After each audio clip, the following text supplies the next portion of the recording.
teaching and growing together through the Bible. It's Today's Walk.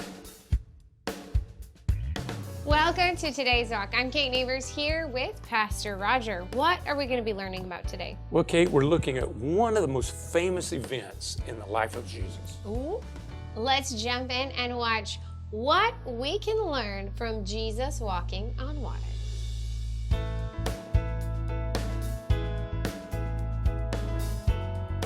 The story of Jesus calming the sea and him walking on water is both about fear and faith. Now, the context of the story, I think, is very important. Jesus had just finished feeding the 5,000. In fact, there were more than 5,000. Matthew tells us that that was the number of men. So with women and children, it would have been at least 15,000 people.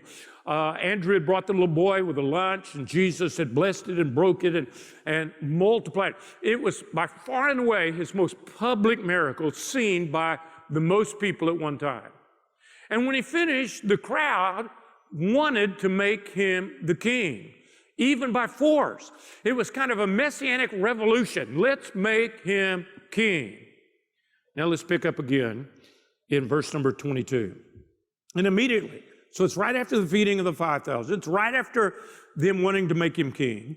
Immediately, Jesus made his disciples get into the boat and go before him to the other side while he sent the multitude away.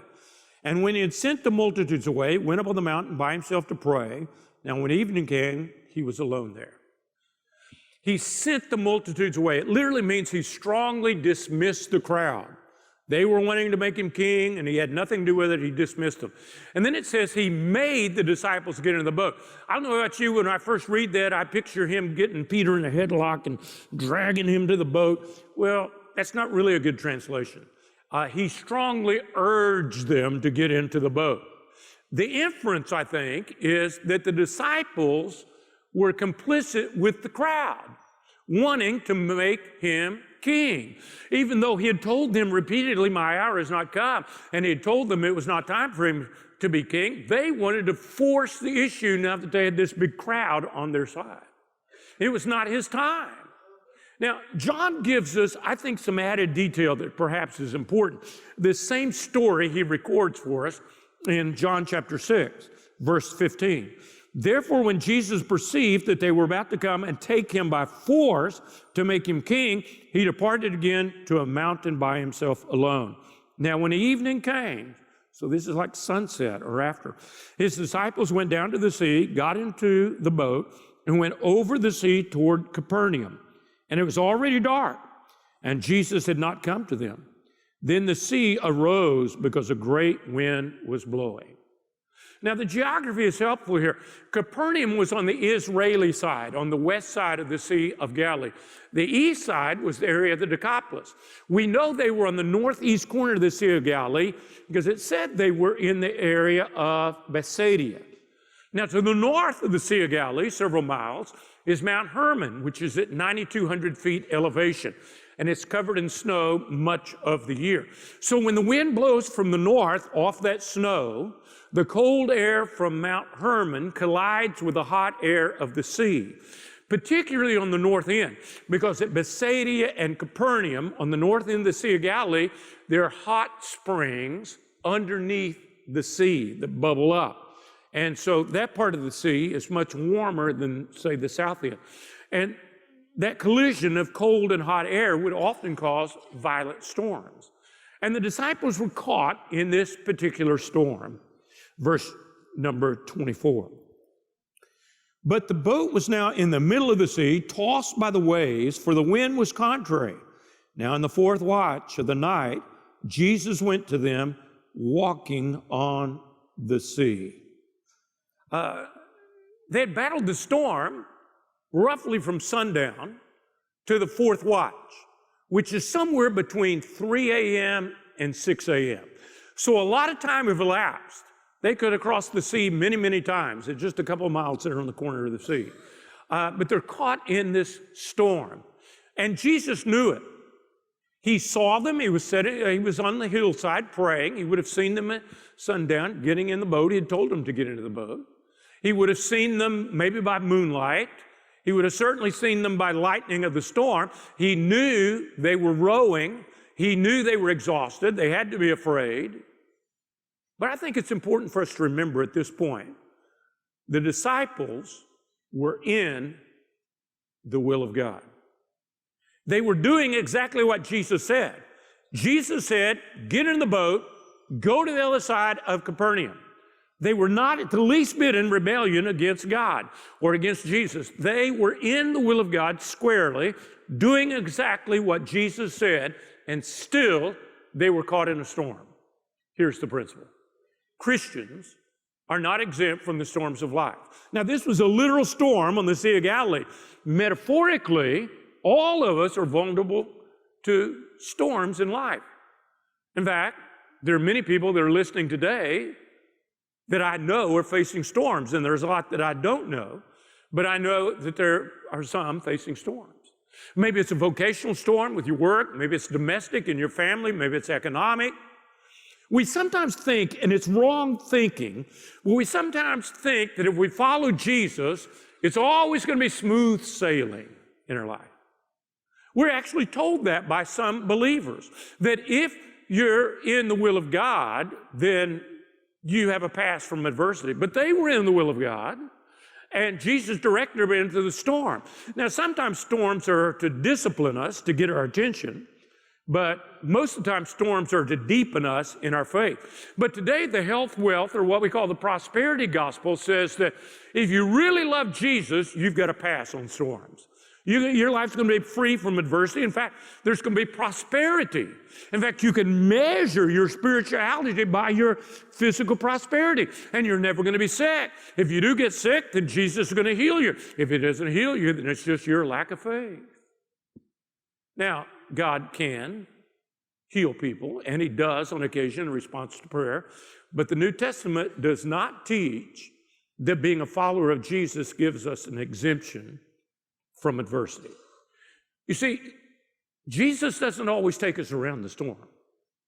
In fact, most of the time, He takes us through the storm. It's not what if you face a storm, it's when. Because none of us are going to get out of this life without adversity. Trial, grief, sorrow, pain. We're all going to face these storms in life.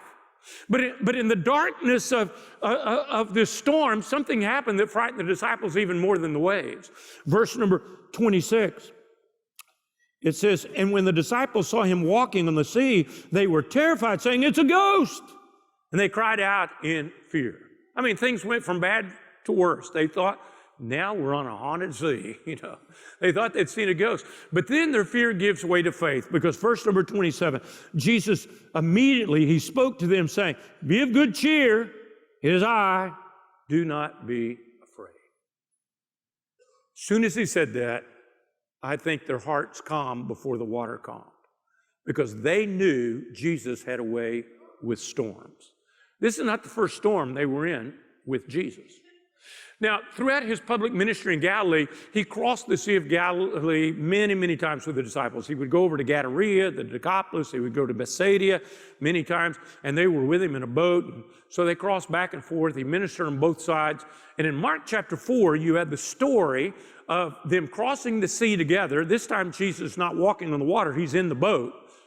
And a storm comes, and He's asleep in the boat. And they wake Him up. And Mark records the conversation for us. This is in Mark chapter 4, verse 38. But He was in the stern, Jesus was, asleep on a pillow. And they awoke Him and said to Him, Teacher, do you not care that we're perishing? Don't you care that we're dying here? Here's the principle. Jesus cares about the storms that we face. Now, theologically, as a believer, we affirm, or at least I think we do, we certainly should, we affirm that God is sovereign. That is, that God is in control. So it's not a matter when we're in a storm whether God can do something. The question for us becomes, does He care? That's always the question in the storm. Grief blows through our life, and it really is like a storm when someone dies that you love. And we ask, does He care? We know that God could act. We know that He is sovereign. But when He chooses not to act, It's not that we doubt his power, we doubt his compassion. We begin to doubt, does he really care? It was 3 o'clock in the morning, 4, 5, I don't know. They'd been straining at the oars for hours. And they thought, well, Jesus has forgotten us. I mean, where is he? They probably asked themselves that question, where is he? Where's the master? Where's the rabbi? That's the question we have in emergency rooms, in the intensive care ward. Where is he? In financial ruin, where is he? Doesn't he care? The inference when they ask Jesus, don't you care? The inference is, if you cared, we would not be in this storm. That's what the disciples thought. Now, I don't know why Jesus waited in Matthew 14. He's on the hillside. He can see them. He knows there's a storm. He sees the storm. He hears the wind. I don't know why he waited. That's above my pay grade. I can't tell you. I don't know why he waits when we're in the storm. Maybe he waits till we exhaust our resources. And when we're exhausted and we realize that we cannot control the circumstances, that's when we tend to look up. We think we're in control, but we're not. With a flash of lightning, they saw the silhouette of Jesus walking on the water. Critics for centuries have scoffed at this miracle, walking on water. They think it's okay if Jesus saves souls. It's even okay if he heals people, because that could be psychosomatic, you know. They say, well, they felt better because he suggested it to them. But you can't say that about walking on water. That's not psychosomatic. Either he did or he didn't. The disciples were terrified. They thought they'd seen a ghost. Jesus didn't want to add to their fear, so he tells them, don't be afraid. Matthew is telling us something about who Jesus is. In fact, that's the main point of the story. The application that I'm giving you is about that we go through storms and that God is with us in storms. All that's application. The point of the story is who Jesus is. And we see that even clearer perhaps in the Gospel of John, because in John chapter 5, Jesus makes a declaration that he is the Son of God. And he said, Moses wrote of me. And then in chapter 6, John records 2 miracles that Jesus did. It's the same 2 that Matthew records in chapter 14 of his gospel. The first is the feeding of the 5,000 in the deserted place, literally the wilderness. You see, Moses did 2 great miracles. One, he fed the people with bread or manna in the wilderness. Jesus fed the multitude in the wilderness. The second great miracle of Moses didn't have to do with bread, it had to do with water, the parting of the Red Sea. The second miracle that John gives us in John 6 and Matthew gives us in chapter 14 is not only the feeding of bread in the wilderness, but the walking on the water. Validation that Jesus is that one that Moses pointed to in Deuteronomy 14, that coming prophet Messiah. Look how Matthew concludes this story in verse number 32, chapter 14. And when they got into the boat, the wind ceased. Jesus didn't have to say anything. The wind just stopped when he got in the boat. Then those who were in the boat came and worshiped him, saying, truly, you are the Son of God. They got it. You are the Son of God. When they had crossed, they came to the land of Gennesaret. That's the other side. And when the men of that place recognized him, they sent out to all the surrounding region, brought to him all who were sick, and begged him that they might only touch the hem of his garment, and as many as touched it were made perfectly well. The point of the story is, who is Jesus? He breaks the bread and feeds 5,000, just like there was a messianic prophecy about that, of bread for the poor. And then he calms the sea, and they say, look, you're not only the king, you are the Son of God. Their faith was well placed in Jesus as the Messiah and the Son of God. He proves it not only by calming the sea, but then on the other side, he does all kinds of miracles. They just reach out and touch his clothes, and they're instantly healed. Sometimes we're afraid to follow him. We're afraid if we get too close, he'll call us to be a missionary to somewhere we don't want to go. Or he'll make us a fanatic. Or make us look odd somehow. Matthew gives us an important detail of this story that I love that John doesn't give us, because I think we can identify with it. Verse number 28. This is still while he's walking on the sea. And he said, "It is I, don't be afraid." Peter answered him and said, "Lord, if it is you, command me to come to you on the water." So he said, "Come." And when Peter had come down out of the boat, he walked on the water to go to Jesus. Here's the principle. There's an element of risk associated with faith. Peter said, "If it is you, who else could it be?" I mean, how many people did Peter know that could walk on water, right? If it is you. And once he was convinced it was Jesus, his fear gave way to faith. And he just jumped out of the boat. I think that his brother Andrew was trying to catch him. Stop. But he got out of the boat. Now, that's quite a risk. He doesn't know what's going to happen next. He hasn't read this story, right? There's a risk to his faith. Maybe Jesus is going to just let him sink. But Jesus had said, if you have faith the size of a grain of mustard seed, you can move mountains. Faith, though, often involves risk. It's easy to sit in the boat. It's a risk to get out of the boat, especially when there's a storm raging. Following God always involves risk. Peter began to sink. Look at verse number 30. But when he saw that the wind was boisterous, he was afraid, and beginning to sink, he cried out, saying, "Lord, save me." He's beginning to sink. Now, I don't know how that happens. Does he go ankle deep? Now he's knee deep. Now he's waist deep, just slowly sinking. I don't know how it works. It says he's beginning to sink. And he cries out, "Lord, save me." I think probably by the time he's knee deep, he's saying, "Save me." It's interesting what we remember from Peter's life. We remember his failures. We remember that he began to sink, but at least he got out of the boat. The other guys didn't get out of the boat.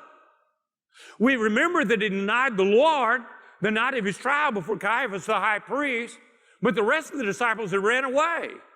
The only two there was John and Peter. Now it says that Peter followed, but Peter followed afar off, but at least he followed. Look at Peter's response to his own failure. He said, "Lord, save me." Here's the principle. We should be quick to turn to Jesus in time of failure. Peter doesn't try to swim for it. He doesn't try to figure out how long he can hold his breath. He's not too proud to cry out for help. "Lord, save me." Look at Jesus' reaction to Peter, verse number 31. And immediately, as he's just beginning to sink, and he cries out, Jesus stretched out his hand and caught him and said to him, "Oh, you of little faith, why did you doubt?" Oh, you literally of midget faith. It's not politically correct, but that's what the word means. He reached out and he caught him with his hand. The same hand that touched Jairus' little daughter and raised her from the dead. The same hands earlier that day that had broke the bread and blessed it and fed the 5,000. The same hand that had touched the mess of that leper. Hands that had never been clenched in a fist against any other human being. Hands that later, just months later, would be stretched out on a cross. Peter had prayed a very short and a very focused prayer. Lord, help me. Literally, Lord, save me.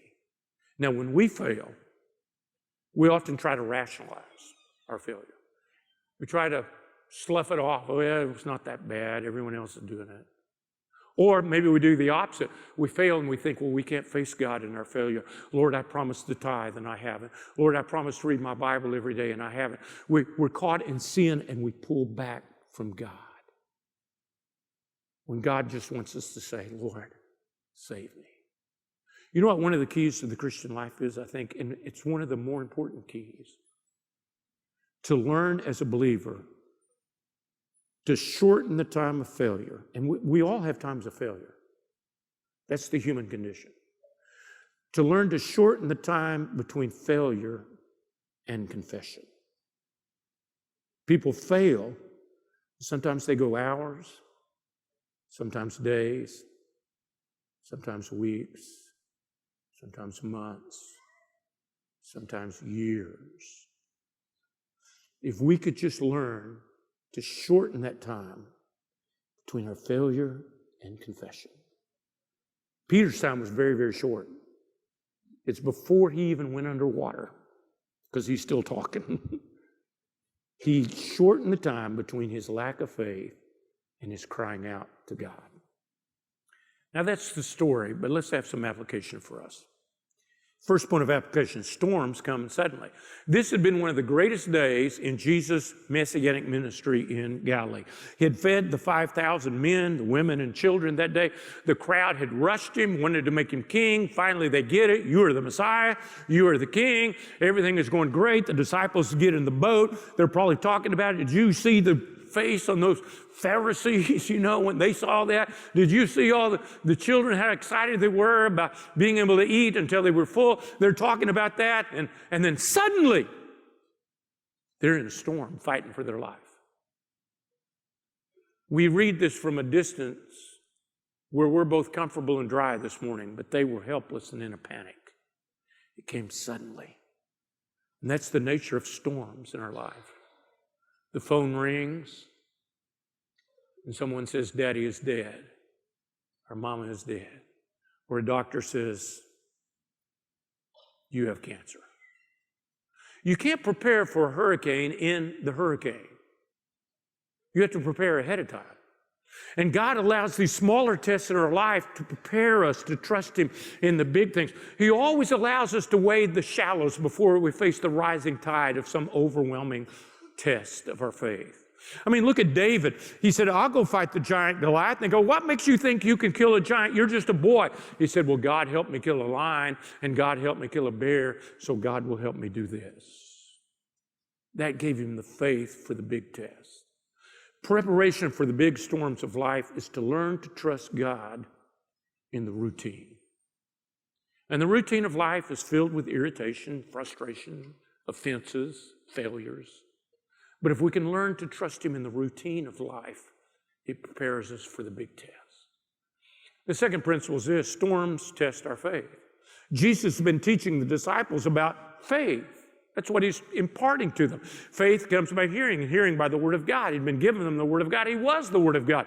And so now He gives them a test. How's He going to test their faith? Is it going to give them a sheet, multiple choice, where they go, well, this, A, B. No, maybe that's all the above. That's faith. Or is He going to give them something to write on and a quill and say, write me an essay about faith? No. The storm was the test. And that's sometimes our test. Oh, there would be bigger tests later for these guys that are in the boat. The storm on the Sea of Galilee was a tempest in a teapot to what was going to come. Just months later, their friend Jesus would be crucified. Weeks after that, one of the guys in the boat, James, would face a Roman soldier with an axe or a sword and be beheaded. Late in life, Peter would be crucified, probably upside down according to tradition. Judas would commit suicide. In fact, all of them except John, who was exiled, probably died martyr's death. Storms teach us to trust. But here's the problem. In a storm, we become myopic, nearsighted, so that all we can see is the storm. All we can see is the magnitude of the storm, and we forget, like they forgot, that Jesus is nearby. Personal storms and even failure should give us an eternal perspective that He is near, that we're not alone. The next principle is this of application. God is never surprised by our problems. God always knows the weather report. Jesus knew there was going to be a storm that night. He knows when there's going to be storms in your life. Nothing shocks God. One thing that you will never hear God say is, oops, I didn't see that coming. The storm that preceded and the calm that followed is all part of God's plan. I've been on the Sea of Galilee many, many times, and there's been once, maybe twice, that it was like glass. It was so smooth, not a single ripple. And I think that's what it was like that night. This violent storm, and the next moment, it was like glass. I think it became that way immediately as soon as Jesus stepped foot in the boat. You see, if God is sovereign, we can trust him. We can trust him even with our storms. The last point of application is this: storms as well as failure should draw us closer to God. The key to a storm is to draw close to God. And yet many people, many Christians do the opposite. During a time of grief, during a time of tragedy, adversity, a wayward child, we become bitter and we rebel. And during a time of storm, we push God away. But the storms and even our own failure shows us our need for Christ. What a wonderful message from our series looking at who is Jesus in the book of Matthew. I love this story. I think the idea of nature and storms and water and that Jesus has control of them, it's so encouraging to me. Yeah. It's also encouraging that we talked about how as Christians we're not exempt from those storms. Well, we're really not. Some people think we are. With the prosperity gospel, they say if you really love Jesus, you'll be healthy, you'll be wealthy, you won't have adversity or trials within your life. But that doesn't match the life of Jesus. Mm-hmm. He was betrayed, he was crucified. Doesn't match the apostles because they were in a terrible storm. They thought they were going to die. Yeah. And it doesn't match the reality of what we face in life. We go through tough times. The point is that in the storm, Jesus was in the storm with them. Yes. They were not alone. And so the point is not that we're going to be free of storms. The point is it's going to be okay. Mm-hmm. Because Jesus is going to be with us. He's going to give us the perseverance, the courage, and the strength that we need. That it's kind of supply and demand. With the demand comes the supply of his grace, and it'll be enough. Mm-hmm. That's why I said I'm encouraged. Good. Because I think, and we talk about this a lot on here, that sometimes our storms pull us closest to God. They really do. Maybe you're watching and you are finding yourself in a storm, or maybe you just came out of a storm. You feel one brewing, you're going into it. We have information, we have resources, people. There is information at the bottom of the screen, and that is how we can help you. Here, we want to encourage you. We want you to find encouragement and grow in your faith. Pastor Roger, thank you so much. Another great message. Join us next week as we continue to learn about the Bible and be inspired and encouraged about it. Today, this has been Today's Walk. Today's Walk is a broadcast ministry of Valley Baptist Church. This program is supported directly by our church members and by viewers like you. You'll find plenty of great resources when you call us or visit our website.